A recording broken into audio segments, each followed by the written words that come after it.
Back live in New York, I'm Brent Musburger. Terry Bradshaw has just been taken off the field in St. Louis, a leg injury for the Pittsburgh Steelers quarterback. A big afternoon for the Cleveland Browns. They were 2-0, playing the winless Baltimore Colts. Late in the game, Cy pitches outstanding tight end, Ozzie Newsome, who gets down to the Baltimore 15-yard line. Score is tied, and Don Cockcroft never misses a money kick. 28 yards out. There's the field goal. 13-10 Browns. Time left, though, for Greg Landry and the Colts. And here they come. On a key third down, it is incomplete, out of the end zone, but roughing the passer on Lyle Alzado. Time for the Colts to tie it. Here comes Linhart. He had missed two. Sets up now with a 28-yard opportunity. The snap is perfect, and here comes the kick that would have sent it to overtime. No good.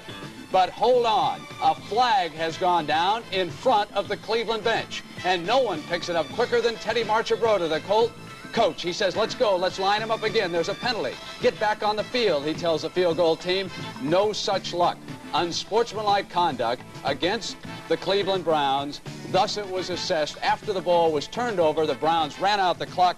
They win at 13-10. The Browns are now unbeaten, and they could be in first place because St. Louis leads Pittsburgh 15-7. Jane, let's take everyone around the league right now. The New York Jets, they win for the first time this year, 31-10 over Detroit. And Kevin Long with 3 touchdowns for the Jets. Now Philadelphia is 2-1 as they beat winless New Orleans 26-14. The barefoot rookie Tony Franklin kicked 4 field goals for the Eagles, and now Brent, he is 6 for 6 for the year. And the final I just reported, 13-10, Cleveland over Baltimore on the strength of that Cockcroft field goal.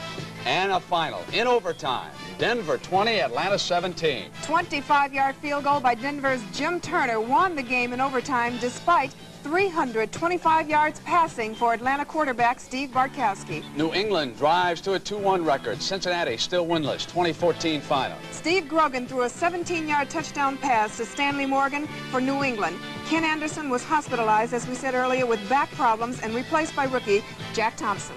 Tampa Bay, unbeaten in 3 games. A surprise team of the league, 21-10 over the Packers. Tampa Bay is now 3-0, and they lead the NFC Central Division. And Houston runs its record to 2-1. Kansas City 1-2, 26 the final. Gifford Nielsen, starting in place of injured quarterback Dan Pastorini, threw a 24-yard touchdown pass to Tim Wilson, and Earl Campbell with 32 carries, 131 yards. The Bull is back. Another unbeaten team, Miami 27, Minnesota 12 in Bloomington. The Vikes fall apart in the second half. In the second half, quarterback Don Strock replaced the injured Bob Greasy and threw for 2 touchdowns to lead Miami to a come-from-behind victory. The St. Louis Cardinals and Otis Anderson, 15, Pittsburgh 7, and Bradshaw hurt. The Cardinals are surprisingly dominating the Steelers early in the first half, and as you said, they carried Terry Bradshaw out on a stretcher. San Francisco has ambushed Los Angeles in the Coliseum, 10-0 in the second period. At halftime, the game you're watching, Dallas over the Bears 10-7. Another game is at the half, San Diego 13, Buffalo 12. Buffalo giving San Diego all they can handle despite 2 touchdown runs by San Diego's Clarence Williams. And Seattle again beating Oakland 10-0. That game is at the half. We've got a lot more highlights coming up, baseball scores, and we'll be back as the NFL Today continues on CBS after these messages from your local station. Game of a doubleheader. St. Louis 4 and the Montreal Expos 3. An ideal chance for the Pittsburgh Pirates to pick up at least a full game on the Expos. They are playing the New York Mets. Candelaria in the first inning, and the slam to right center field by Elliott Maddox. Parker can't get over in time, and Maddox takes the turn and goes into second base for a double with the Mets. Lee Mazzilli on a tear has hit safely in 17 straight games, lines a single into left field. Here comes Maddox. That made it 1-0, and the Mets shut out the Pirates 3-0. Pirates still lead by a half game.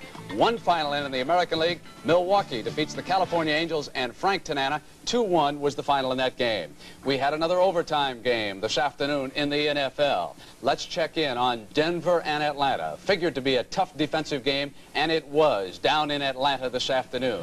Bartkowski against Norris Weeks. Weeks, the Denver quarterback, on the keeper, runs in. It was 7-0 Broncos. Back comes Bartkowski, looking for Alfred Jenkins. He's covered. Ball is tipped, and Jenkins somehow holds on at the Denver 24-yard line. Bartkowski now going back. They need 7 to tie. Got Wallace Francis alone, and the extra point ties it at 17. Time running out. Tim Mazzetti He can win it for the Falcons right here, but he's wide, and the game goes to overtime. And it is Weiss again, not being replaced by Craig Morton this time, looking for Haven Moses down the right sideline. Moses breaks free and gets down to the 11-yard line. On third down, Red Miller says that's far enough. Turner kicks the field goal, 20-17.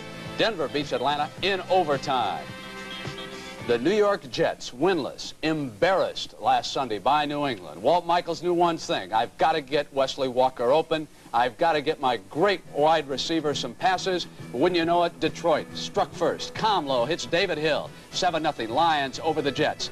Then finally, Richard Todd at quarterback, and they find Wesley Walker. No finer wide receiver in all of football. Splits the two defenders down to the 15-yard line.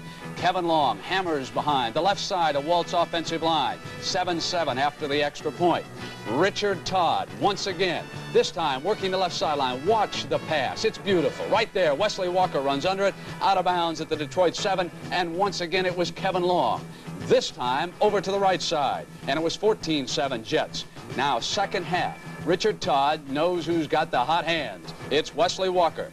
30-yard reception this time, and that set up still another Jet score. This time it'll be Scott Durkin, a 2-yard run. It was 24-10, and then a little insurance, and touchdown number 3 for Kevin Long, 31-10, the final score. The Jets win for the first time this year. Irv, you've got a couple of sets of highlights, Philadelphia and New Orleans. The Eagles were hot today. They traveled down to the Superdome in New Orleans and defeated the Saints by a score of 26-14. The Saints, even though they have the most powerful offense in football, are now 0-3. And it was the Eagles' day today as Ron Jaworski goes back and hits his favorite running back, Wilbert Montgomery, who catches the pass here and scores, and the Eagles take a 10-0 lead.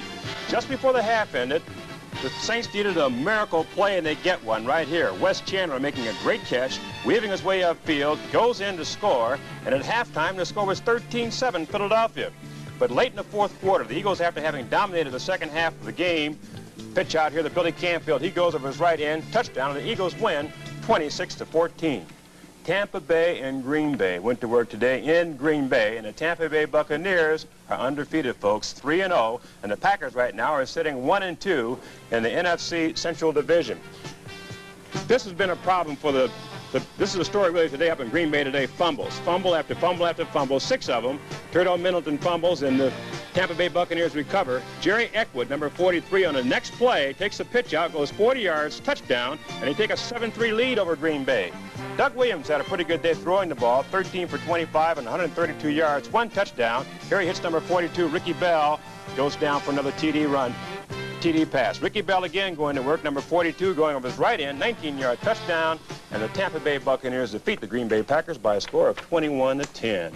Can you believe Ricky Bell's explosion today? And Tampa Bay could be leading now if Dallas, of course, beats Chicago in the second half. We've got an update on the Rams and the 49ers for you. The Rams have just scored on a Pat Hayden pass, 10-7, San Francisco leading. We'll update everything at the end of the game and have highlights on the Rams and the 49ers. But right now, let's send you back to Texas and the Sunshine Boys. Here's Pat Summerall and Tom Brookshire.